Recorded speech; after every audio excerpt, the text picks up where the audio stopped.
Hello guys, welcome back to another vlog.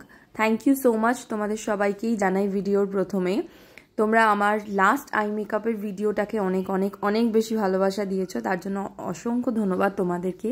তাই জন্য ভাবলাম আবার একটা আই মেকআপ তোমাদের জন্য নিয়ে আসি। সো আজকের আই মেকআপটা হচ্ছে একটা স্পটলাইট আই মেকআপ। এই টিউটোরিয়ালটা পুরোটা দেখলে তোমরা স্পটলাইট আই মেকআপ খুব সহজেই করতে পারবে। তাই উইদাউট স্কিপ আমি বলবো, রিকোয়েস্ট করব তোমাদের কাছে পুরো ভিডিওটাকে দেখার। তোমরা দেখলেই ভিডিওর প্রথমে যে আমি একটা ট্রানজিশন কালার ইয়েলো কালারকে আপার ক্রিজ লাইনে ভালো করে ব্লেন্ড করেছি, তারপর একটা pink shadow and maroon colour নিয়ে ক্রিজ লাইনে ভালো করে ডিফাইন করেছি। যেহেতু স্পটলাইট আই মেকআপে সবসময় আমার ইনার পোর্শনটাকে হাইলাইট করতে হবে, সেই জন্য তোমরা চেষ্টা করবে সবসময় আউটার অ্যান্ড ইনার সাইডে বেশি ডার্ক কালার দিতে অ্যান্ড মিডিলে লাইট কালার দিয়ে হাইলাইট করবে। দেখো এখানে আমি লাইনার করে নিয়ে একটুখানি সাইডটা স্মার্জ করেছি অ্যান্ড আমার আই মেকআপ কমপ্লিট। আশা করি তোমাদের এই ভিডিওটাও ভালো লাগবে। দেখা হবে আবার নেক্সট ব্লগে।